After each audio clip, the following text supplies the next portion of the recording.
Gokulam jewellers 20,000కు మించి కొనుగోలుకి gold coin, diamonds కి 5,000 ఆఫర్, ఎలక్ట్రిక్ బైక్ గెలుపొందే గొప్ప అవకాశం.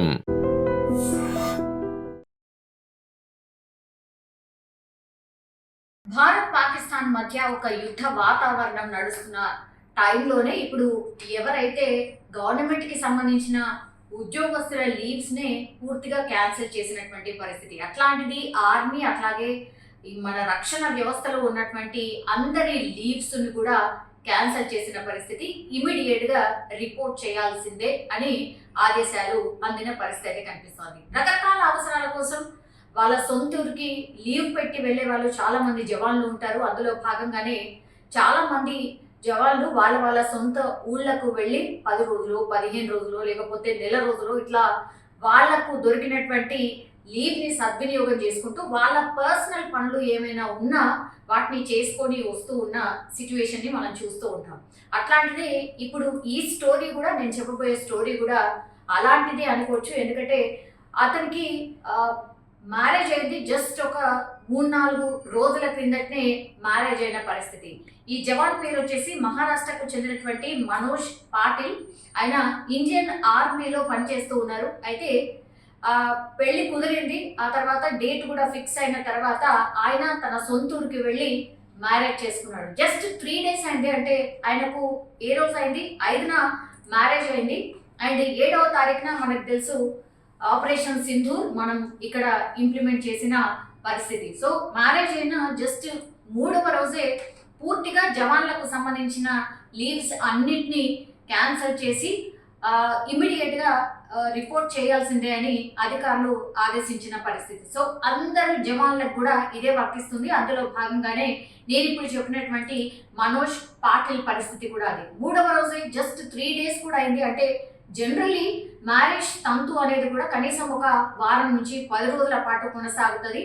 ఎందుకంటే ఆ ట్రెడిషన్స్ కావచ్చు అవన్నీ కూడా ఉంటాయి, మనందరికీ తెలిసిందే. అట్లాంటిది పూర్తి ట్రెడిషన్స్ అన్ని కూడా పూర్తి కాకుండానే ఆ జవాన్ పూర్తిగా ఆయన లీవ్ ని క్యాన్సిల్ చేసుకొని ఇప్పుడు రిపోర్ట్ చేయాల్సినటువంటి పరిస్థితి. కానీ ఎంత ఇమోషనల్ మూమెంట్ ఉంటుంది. అట్లాగే కొత్తగా వచ్చినటువంటి భార్యకు అసలు ఎట్లాంటి జవాబు చెప్పాలి, ఆమెకి ఏం చెప్పాలో అర్థం కాని సిచ్యువేషన్. సో ఒక రకంగా బాధాకరం అనుకోండి, లేదంటే అసలు నిజంగా ఎవరు ఎక్స్పెక్ట్ చేయనటువంటి ఇన్సిడెంట్ అనుకోండి. ఈయనకి ఇప్పుడు మనోజ్ ఎదుర్కొంటున్నటువంటి సిచ్యువేషన్. అయినా సరే వాళ్ళ భార్య ఎక్కడ కూడా వెనక్కి తగ్గలేదు. ఆమె తన భర్తకు ఒకటే మాట చెప్పింది.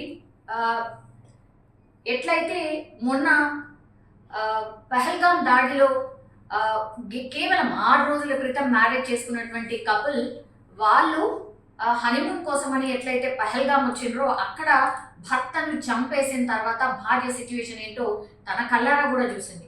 తనకు తెలుసు, ఎందుకంటే ఒక జవాన్ని మ్యారేజ్ చేసుకున్నప్పుడు ఎట్లాంటి సిచ్యువేషన్ ఉంటుందో తనకు కూడా తెలిసిందే. సో ఈ మూమెంట్ అంతా జరుగుతున్నప్పుడే వీళ్ళ మ్యారేజ్ అయింది అనుకోవచ్చు. సో ఆ ఎమోషన్స్ తెలుసు, అట్లాగే జవాన్ల పరిస్థితి ఎట్లా ఉంటుందో తెలుసు.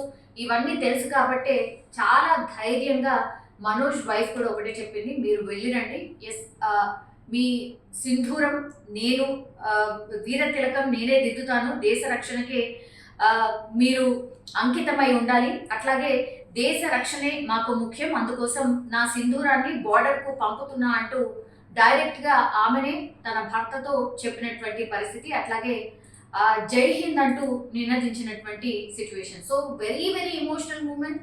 అట్లాగే ఆమె పరిస్థితిని కూడా మనం ఊహించుకోవచ్చు. సరే లోపల ఎంత బాధ ఉన్నప్పటికీ కూడా భర్తను మాత్రం వీర తిలకం దిద్ది నేను మీకోసం వెయిట్ చేస్తూ ఉంటాను అంటూ సాగనంపినటువంటి పరిస్థితి. సో ఇట్లాంటివి చాలా చాలా ఇన్సిడెంట్స్ అనమాట.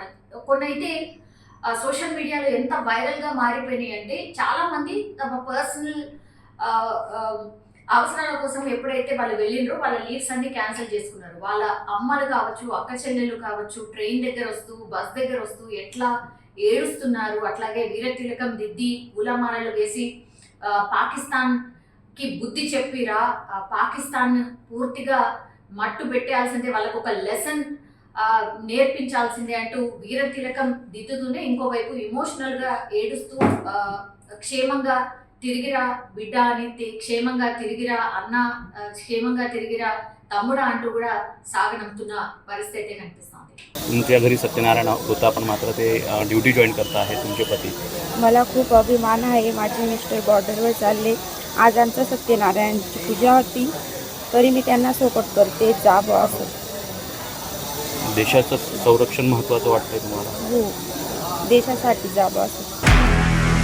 నిజంగా ప్రస్తుతం ఉన్నటువంటి సమాజం దేనికి ప్రయారిటీ ఇస్తుంది?